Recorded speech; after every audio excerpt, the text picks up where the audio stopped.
Shalom, à l'épouse de Christ, que Dieu bénisse. C'est un mot de prière. Éternel Dieu Tout-Puissant, nous voulons te prier pour cette séance. Bénis cela, tous ceux qui m'écoutent de part et d'autre, que cette petite portion puisse toucher leur cœur. Comme ce jour-là, tu as dit dans ta parole que Marie avait choisi la bonne part. En cette journée solennelle, nous aussi nous choisissons la bonne part, celle de rester pour écouter les instructions venant de toi. Assiste-nous du début jusqu'à la fin, au nom de Jésus-Christ. Amen. Nous avons reçu un message précieux en ce temps de la fin et nous sommes complets. J'aimerais parler un peu sur les événements modernes rendus clairs par la prophétie. La Bible dit, vous entendez parler des guerres et des bruits de guerre. Une nation se lèvera contre une nation, un royaume contre un royaume, un peuple contre un peuple. Il y aura en divers lieux la famine, les tremblements de terre et tout ce que nous connaissons. Nous avons cela dans le livre de la prophétie, le livre de la Bible. Nous croyons fermement à cela. Lorsque nous avançons à travers les événements qui doivent arriver, la Bible déclare qu'au dernier jour, pour nous les croyants de ce précieux message de la fin, nous savons que nous sommes dans les derniers jours. C'est vrai que le coup de finale, le coup de sifflet, ce que je voulais dire, a déjà retenti, mais ne jouons que les prolongations.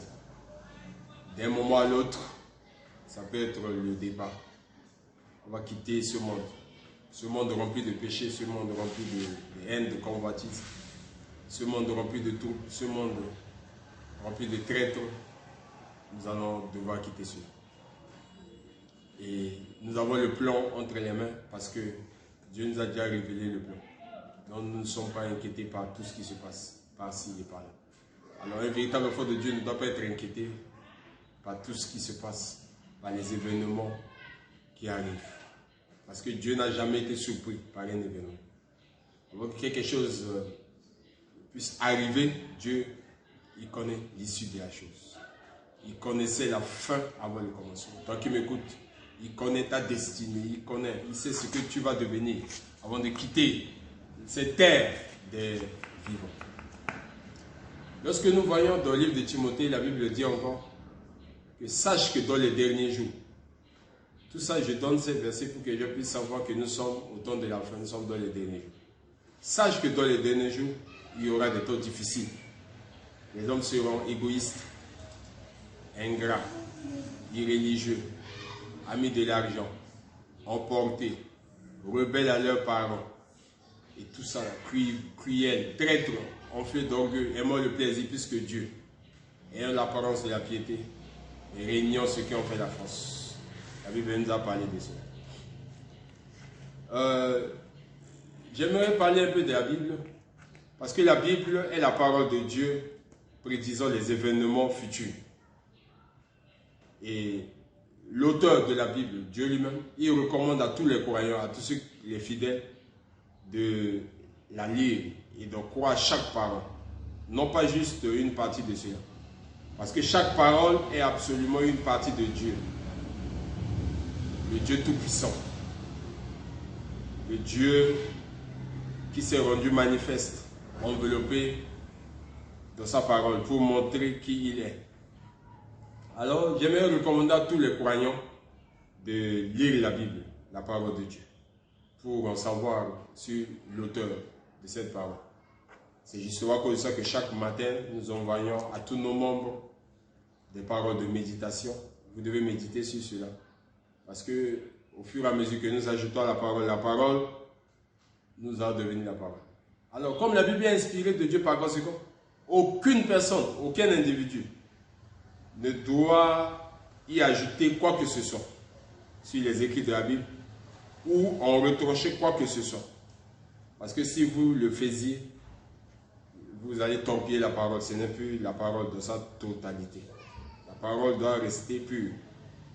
Parce que retrancher quelque chose, ce serait manquer un bras ou un doigt. Le corps de Christ est complet. Le corps de notre Seigneur Jésus-Christ est complet. Donc Christ il y a tout. L'épouse est représentée dans l'époux. Il y a le mâle, c'est celui-là qui est Christ, qui est l'époux. Et en lui, il y a l'épouse. Alors les deux sont un. Pourquoi cela? Parce que nous nous sommes mariés à Christ. Christ, c'est la parole. Nous sommes mariés à la parole. C'est à cause de ça que l'apôtre Paul pouvait dire, ce n'est plus moi qui vis, mais c'est Christ qui vit en moi. Il y a beaucoup de chrétiens qui sont paniqués par rapport à ce virus. Ici, en République africaine, le nombre ne fait qu'augmenter. Le nombre ne fait qu'augmenter. Chaque jour, le nombre ne fait qu'augmenter. Alors, plusieurs personnes ont suspendu leur activité, plusieurs personnes ne veulent plus se déplacer. Et tout cela. J'aimerais vous dire que tout ce qui arrive à notre planète, la planète Terre, tout ce qui arrive pour notre nation, tout cela est prévu dans ce livre de prophétie. Tout cela, tout ce qui arrive a été prédit dans le livre de la Révélation. C'est pour cela que nous veillons sur la Bible. Car Dieu ne nous a pas laissés dans les ténèbres. C'est à cause de ça que Dieu nous a envoyé la Bible pour nous annoncer les événements avant qu'ils n'arrivent. Et Dieu nous a aussi annoncé la nature et le temps même de leur accomplissement. Voilà, vous entendez parler des guerres et des bruits de guerre. Une nation se lèvera contre une nation. Mais ce ne sera pas encore la fin. Parce que Dieu nous a déjà montré le signe qui va nous indiquer que nous sommes déjà à la porte en train de partir. Quand les hommes de ce monde diront paix, paix et sûreté, c'est alors qu'une ruine soudaine les surprendra, comme les douleurs de l'enfantement surprennent la femme. Nous allons encore traverser des moments difficiles, nous aurons encore l'occasion de traverser des moments les plus durs, mais dans Apocalypse chapitre 3, à partir du verset 20 et 21, la Bible déclare que moi, Dieu, je suis à la porte et je frappe. Celui qui écoute ma voix et qui entre et qui me donne l'occasion d'entrer, je vais souper avec lui parce que nous sommes au temps du soir. C'est le temps du souper. Je serai avec lui. Et le verset 21, à celui qui vaincra, voilà, pas à celui qui dormira, à celui qui vaincra. Donc nous sommes dans un temps des vainqueurs. La maladie va venir, les difficultés viendront, les problèmes vont venir, il y aura des tiraillements par-ci, par-là, mais nous devons remporter la victoire sur toutes ces choses. Et ce qui me rassure, ce qui peut vous rassurer, c'est que Dieu nous a donné la capacité de remporter la victoire sur toutes ces choses. C'est comme consulter un calendrier pour voir à quelle date on est. Le calendrier vous fera savoir quel est le jour où on est. Quand vous voulez savoir le jour, vous allez consulter le calendrier. Quand vous voulez savoir quelle heure est-il, vous allez consulter votre montre. Alors, pour nous les croyants, l'un des signes qui prouve que nous sommes au temps de la fin, c'est les actions des hommes. L'un des signes qui prouve que nous sommes au temps de la fin, c'est le comportement des hommes. Et tous ces hommes-là, ils se rendent à l'église. Les gens chantent bien, les gens crient, ils dansent, mais leur vie ne reflète pas la parole de Dieu. Vous pouvez me poser la question de savoir quel jour on est. Alors moi, je vais vous répondre simplement, écoutez, il faut voir sur le calendrier. Si vous me dites, quelle heure est-il? Je vous dis de regarder la montre. Notre calendrier, notre montre, c'est la parole de Dieu qui est contenue dans la Bible. Et j'aimerais rapidement vous dire que la Bible ne se contredit pas. La Bible, c'est Dieu sous forme écrite. Sous forme écrite. Il n'y a pas de contradiction en Dieu, parce que la Bible, c'est Dieu. Dieu, il est parfait. C'est à cause de ça que notre message est parfait. Notre message est clair. Et ce message ne deviendra jamais une dénomination. Parce que le message, c'est la perfection, et la perfection, c'est Dieu lui-même. Si on parle de la dénomination, le message, ce sont les hommes qui ont érigé leur dénomination. Mais le message est resté pur et le message va toujours demeurer pur. Si jamais il y a des dénominations, ce sont les gens qui ont amené leur propre interprétation. Et ceux qui ont amené leur propre interprétation, ce sont les prédicateurs. C'est ceux qui prêchent la parole de Dieu. Alors, permettez-moi de vous montrer quelque chose, les amis. Les églises ne peuvent pas se mettre d'accord sur l'interprétation de la parole. C'est pour ça qu'il y a plusieurs interprétations. Et vous-même, vous savez que plusieurs interprétations amènent la confusion. Et la confusion produit des fausses naissances. Et les fausses naissances aboutissent à la mort. Oui, je parle de la mort spirituelle. Parce que la parole de Dieu est une semence. Quand ça entre dans le cœur de quelqu'un, ça commence à produire la vie. Mais s'il y a la confusion, ça va produire une autre naissance. Et ce sont des fausses naissances. Et cela va produire la mort. C'est pour cela nous voulons exhorter tous les croyants à ne pas faire leur entrée dans les concurrences des églises. Nous devons mirer notre vie vis-à-vis de la parole de Dieu. S'il y a quelque chose qu'on doit voir, c'est la parole de Dieu. S'il y a quelque chose qu'on doit considérer comme un étalon de mesure, c'est la parole de Dieu. Alors, la Bible a prédit des événements à venir. Quand vous prenez Isaïe chapitre 9, verset 6, la Bible disait, un enfant nous est né. C'était une prophétie. Personne ne savait que c'était cet enfant Jésus. Isaïe disait aussi qu'une vierge concevra. Alors, ils auraient dû connaître ces choses. Mais Dieu cache ses secrets et il les révèle toujours à ses serviteurs. Et Dieu n'est pas dans les grandes choses. Dieu, il est dans les petites choses. C'est pour cela que Dieu se cache et se révèle toujours dans la simplicité. Si vous voulez connaître Dieu, il faut sonder les Écritures. Sonder les Écritures. Car vous pensez qu'en elles, vous avez la vie éternelle. Et elles sont la chose même qui rend témoignage de ce message que nous avons. Ce n'est pas un certain théologien. Ce n'est pas ce que quelqu'un a dit, mais ce que la Bible nous a laissé. Ce que Dieu a dit à travers sa parole. C'est en cela que nous devons placer notre confiance. Nous devons sonder les Écritures pour savoir exactement ce qui doit arriver en ce jour-ci. Quels sont les événements qui doivent arriver? Voilà. Les hommes vont se marier entre eux. Les femmes vont faire la même chose. La démocratie a échoué. La politique ne veut plus résoudre le problème des humains, même si on change 1000, 2000, 3000 fois. Les hommes qui nous gèrent, ça ne changera absolument rien. Pourquoi? Parce que le monde est en déclin. La raison a échoué. C'est pour ça que nous devons faire appel à Dieu, à la religion, pour que Dieu puisse nous aider. Nous sommes arrivés au temps de la plénitude. Pourquoi je parle de la plénitude? Ce qui est plein, c'est-à-dire la nature de tout un chacun doit sortir. Parce que nous sommes au temps de la moisson. Dans ce temps de plénitude, le ciel est vidé.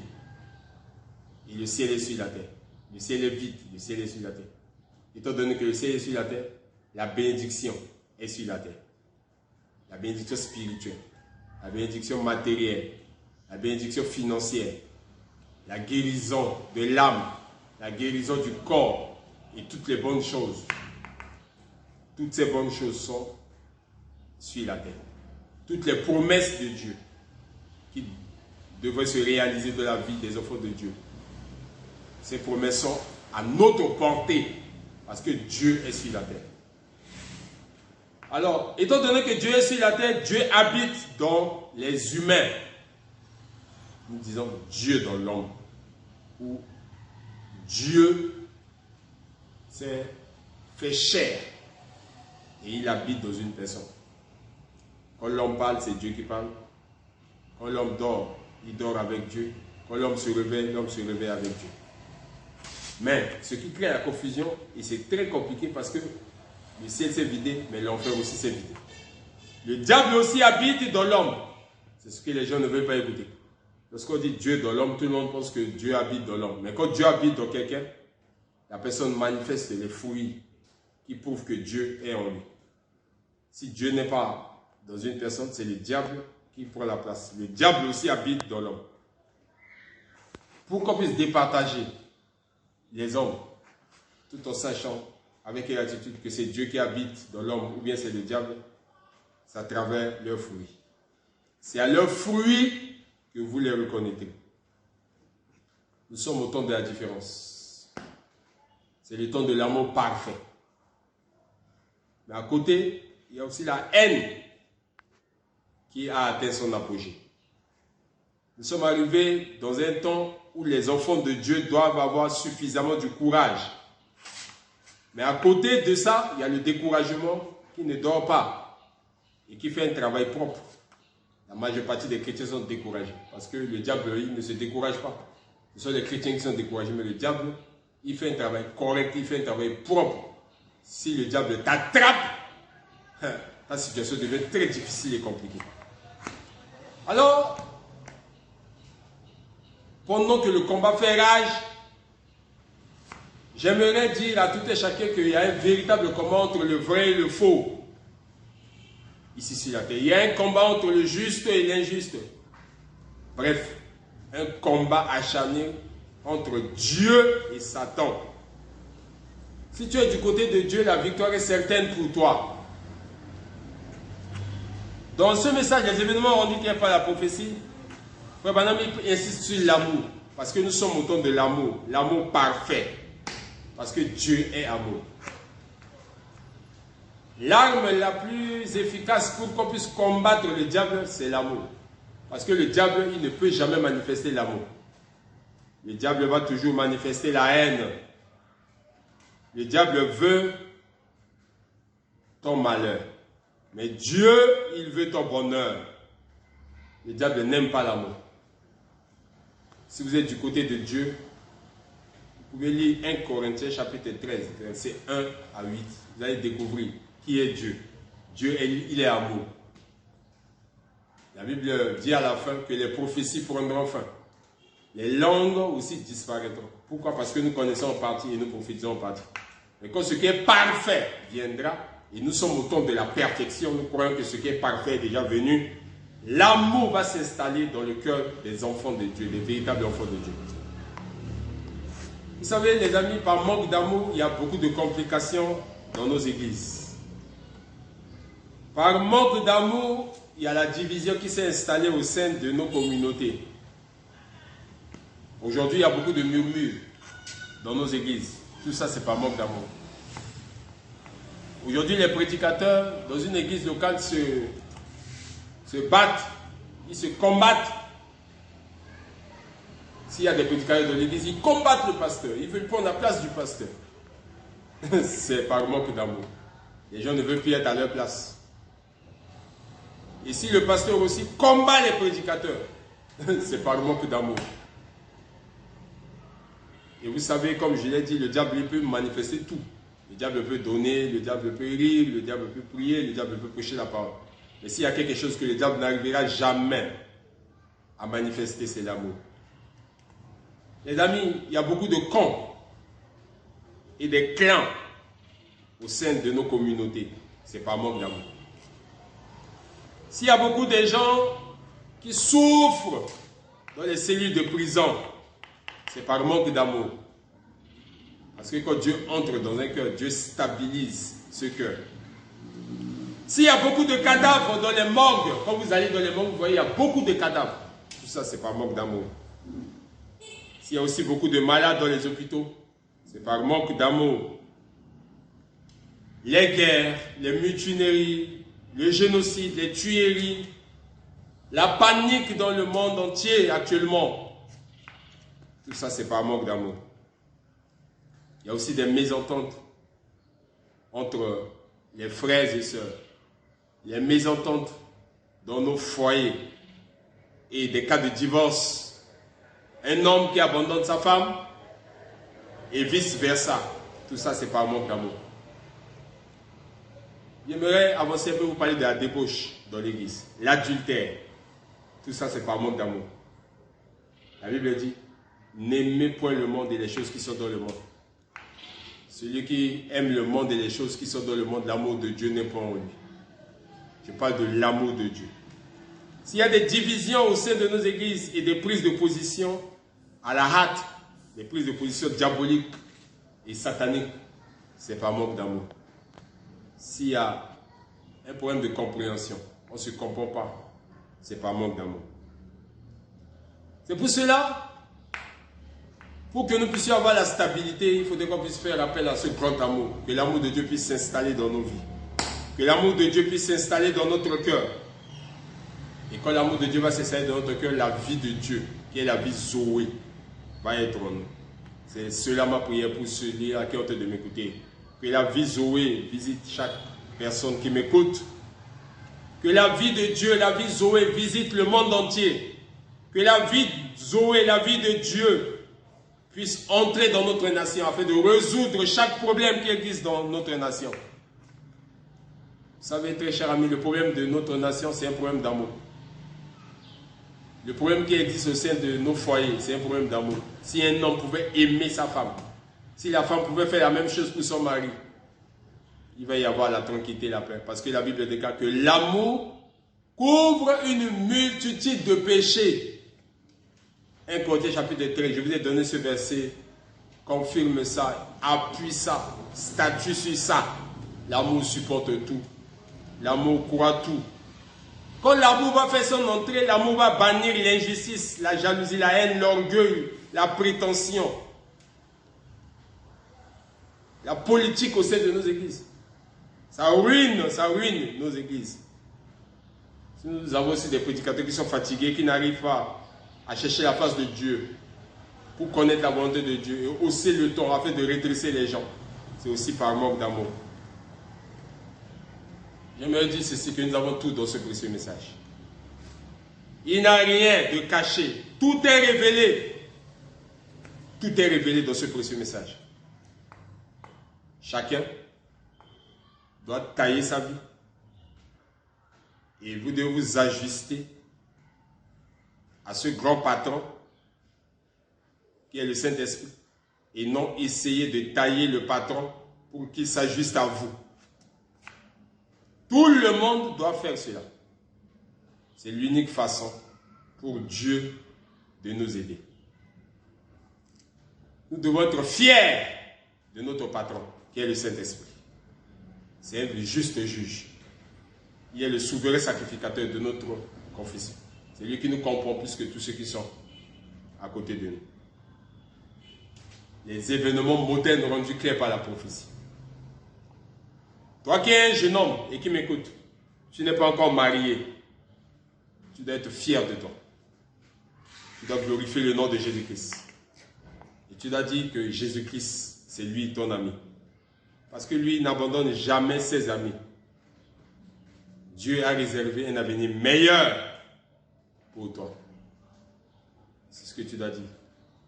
Pour ma vie, Dieu a réservé un avenir meilleur.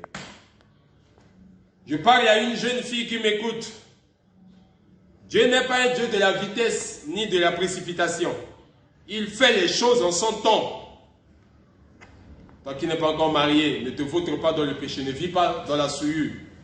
Ne te débrouille pas à gauche ni à droite. Parce que tu as de la valeur devant Dieu. Dieu a prévu quelque chose de meilleur pour toi.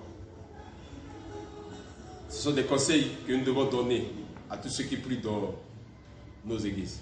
Mais qu'est-ce que nous constatons? Nous constatons des frères et sœurs qui écoutent la parole de Dieu et qui livrent leur corps en spectacle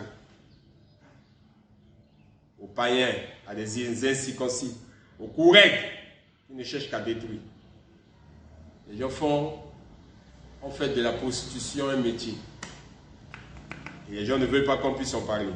Je bénis le Seigneur pour cette plateforme. Et Dieu nous a donné l'occasion de dire la vérité. Parce que la Bible déclare, tu connaîtras la vérité et la vérité te rendra libre. Oui, frère, tu es un prince. Oui, ma soeur, tu es une princesse. Tu dois t'abandonner entre les mains de Dieu pour que Dieu puisse gouverner, régner sur ta vie. Je déclare ceci, qu'il n'y a rien de bon dans ce monde. Dans ce monde, on ne peut pas faire confiance à un homme. Dans ce monde, on ne peut pas faire confiance à une femme. on peut faire confiance à Dieu. On peut faire confiance à l'Esprit de Dieu. Alors si tu as l'Esprit de Dieu en toi, tu es sûr que ta destination éternelle est garantie. Tout est clair devant nos yeux. Comme le poète dit, voyez combien toutes les prophéties s'accomplissent sous nos yeux. Et ces prophéties annoncent la venue du Seigneur. Bientôt, c'est le départ. Nous sommes avertis. Nous ne sommes pas des insensés. Nous regardons autour de nous. Partout, c'est le péché. Partout, c'est la tromperie. Partout, c'est la mondanité. Tout est clair. On n'a pas besoin de porter des verres correcteurs pour voir ce qui se passe autour de nous. Nous sommes au temps de la fin. Il y a un royaume qui veut descendre. C'est le royaume de Dieu. Et le royaume de Dieu, en descendant, ce royaume est en train de déstabiliser le royaume terrestre. Tu as peut-être un petit temps à passer encore sur la terre. Essaie de capitaliser ce temps pour servir Dieu. Essaie de prendre ce temps pour utiliser pour une bonne cause. Pourquoi? Parce que les événements modernes sont rendus clairs par la prophétie. Tu as peut-être un projet pour aller refaire ta vie en Europe. Tu as peut-être un projet pour aller refaire ta vie aux États-Unis. Tu as peut-être un projet pour aller refaire ta vie dans un pays éloigné. Aujourd'hui, à cause du coronavirus, tous ces grands pays sont incapables de se prendre en charge. Cela veut dire que l'homme est fini. Mais Dieu, il est infini. Toi qui m'écoutes, les événements modernes sont rendus clairs par la prophétie. Tu peux me dire, j'ai 20 ans, je suis encore jeune. Et tu as fait beaucoup de bêtises dans ta vie. Pendant que tu m'écoutes, tu peux refaire ta vie avec Christ. Tu peux me dire que toi, tu as déjà dépassé l'âge. Tu es devenu un vieux. Tu as 80 ans. Malgré ton âge, tu es encore en vie. Il y a de l'espoir pour toi. Tu peux refaire ta vie avec Christ. Même si tu es dans la fleur de ton âge, même si tu as perdu le temps à te vautrer dans le péché, jusqu'à ce niveau, nous avons tout à gagner en servant Dieu, en mettant nos vies en ordre. Pour ce laps du temps qui nous reste à passer sur la terre. Essaie de capitaliser ça pour faire les bonnes choses pour ta vie, afin que Dieu puisse se souvenir de toi. J'insiste sur cela. Les événements modernes sont rendus clairs par la prophétie. Tout est clair. En tant qu'enfant de Dieu, il ne nous reste qu'une seule chose. C'est de nous préparer pour aller à la rencontre de notre Dieu. Le vendeur de la bière ne sera pas surpris. La prostituée du quartier, que tout le monde connaît que non, ça là, c'est elle la prostituée du quartier, elle ne sera pas surprise. Celui-là qui mène sa vie correctement, sans pour autant tenir compte des gens, et que tout le monde connaît que celui-là, c'est la manière dont il vit, ne sera pas surpris. Mais il y aura des surprises pour ceux qui ont de grosses Bibles, qui prétendent prêcher la parole de Dieu, mais qui ne vivent pas cette parole. Il y aura une surprise pour toutes celles qui viennent à l'église, qui portent des longues jupes, mais qui soulèvent ces jupes-là à des occasions bizarres pour faire du n'importe quoi. On va être surpris. C'est le temps où chacun doit présenter sa couleur d'origine, sa vraie couleur. Pourquoi? Parce que nous sommes au temps de la fin. Et les événements modernes sont rendus clairs par la prophétie. Shalom à l'épouse de Christ. Que Dieu vous bénisse tous. Je suis le révérend pasteur Abdan Nadin Liango de Zoé Tabernacle de Bangui. Retrouvez-nous chaque week-end sur YouTube, Zoé Tabernacle de Bangui, sur Facebook, Zoé Tabernacle de Bangui. Je suis sur le 00236 75 56 38 88. Shalom, à très bientôt autour d'une nouvelle séance.